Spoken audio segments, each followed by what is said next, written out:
জড়িয়ে গলায় জড়িয়ে মেরে দেবো, যা পারিস কর, আমি চললুম। রাগ করো না মা। শুধু তাই নয়, স্বামী স্ত্রীর মহব্বত ভালোবাসাম, আল্লাহর দেয়া নিয়ামত ভালোবাসাম। এই জন্য স্বামী হিসাবে আপনাকে কিয়ামতের মাঠে ধরা হবে। আল্লাহর নবী বলেছেন, এই স্বামীরা তোমরা যেমন খাবে স্ত্রীদের তেমন খাওয়াবে, তোমরা যেমন পড়বে স্ত্রীদের তেমন পড়াবে। তাহলে প্যান্ট গেঞ্জি পরাতে বলিনি। চলুন, এরপরে বলা হয়েছে, এই স্বামীরা তোমরা তোমাদের স্ত্রীদের মারধর করবে না, গালিগালাজ করবে না। শুনে নিন, স্ত্রীর পিতামাতার গালি দেওয়া হারাম। স্ত্রীর পিতামাতার গালি দেওয়া হারাম। তার মানে কে? শ্বশুর শাশুড়ি নাকি? শ্বশুর শাশুড়িকে গালি দেবেন না, খবরদার। মা বোনদের বলে যাচ্ছি, মায়েরা আপনাদের কিছু অভ্যাস আছে খারাপ, সেই অভ্যাসগুলি একটু শুনে নিন। যেহেতু নারীদের আলোচনা চলছে, এ কথাগুলি আমাকে বলতে হবে। চলুন, আল্লাহর নবীর কাছে একদিন নারী জাতি পুরুষ জাতি উভয় এসেছেন নবীজির কাছে কিছু জিনিস জানতে। তো পুরুষরা প্রশ্ন করল, ইয়া রাসূলুল্লাহ, হে আল্লাহর নবী, আপনি আমাদেরকে বলুন জাহান্নামী নারীর পরিচয়টা কি আর জান্নাতি নারীর পরিচয়টা কি? তো নবীজি বললেন, ওই নারী হলো জাহান্নামী। শুনে নিন, ওই নারী হলো জাহান্নামী যে নারী তার স্বামীর সঙ্গে যখন কথা বলে মেজাজ দিয়ে কথা বলে, কর্কশ ভাষায় মেজাজ দিয়ে কথা বলে, ওই নারী হলো জাহান্নামী জাহান্নামী জাহান্নামী। তাহলে স্বামীর সঙ্গে কথা বলবেন কেমন? নরম ভাষায় ভালোবাসা দিয়ে, নরম ভাষায় ভালোবাসা দিয়ে স্বামীকে স্বামী খুশি হয়ে যায় এমন কথা আপনি স্বামীর সঙ্গে বলুন, আল্লাহর দয়ার জান্নাত পেয়ে যাবেন।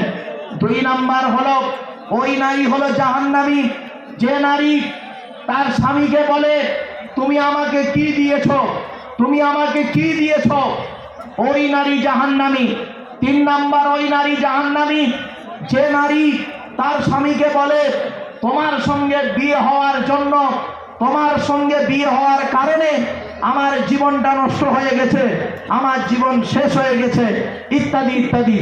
অনেক মেয়ে ছেলে আছে দেখবেন, বলবে স্বামীকে বলে, আমার মতো মেয়ে বলে তোমার সংসারটা টিকে গেল, নইলে সব শেষ হয়ে যেত।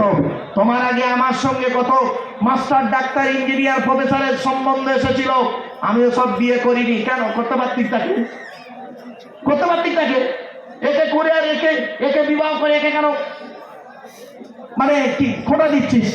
এটা তো ঠিক না। এজন্য মা বোনেদের বলে যাচ্ছি, নারী জাতির শত্রু হলো দুটো। কটা? দুটো। মা বোনেরা ভালো করে শুনে নিন। 1 নম্বর শত্রু হলো কি জানেন? সতীন। সতীন এমন একটা শত্রু নারী জাতি। কিরকম শত্রু দেখেন, স্বামী মরে যায় যা, সতীন তো বিধবা হলো, ও নিজে যে বিধবা হয়ে গেছে ওর খেয়াল নেই। 2 নাম্বার হলো ননদ।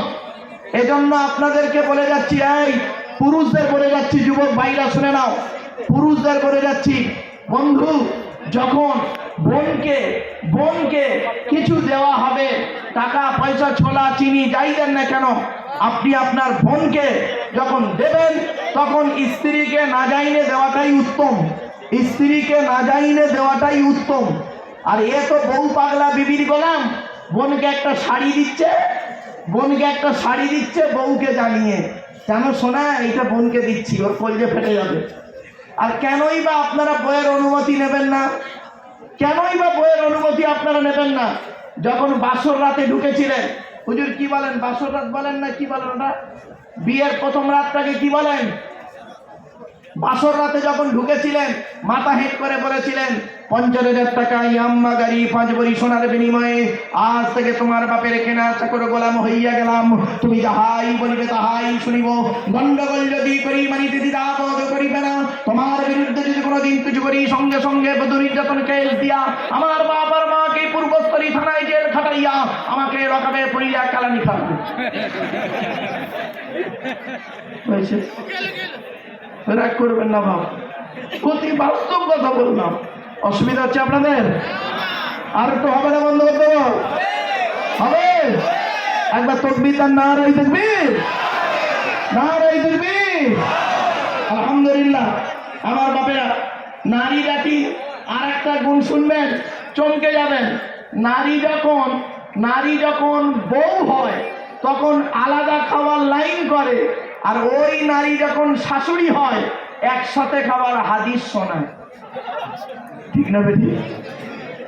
একই নারী, ও যখন প্রথম বউ হয়ে আসে দেখবেন আলাদা খাবার লাইন করে, আর ওই নারী যখন ছেলের বিয়ে দেয় তখন দেখবেন একসাথে খাবার হাদিস শোনায়।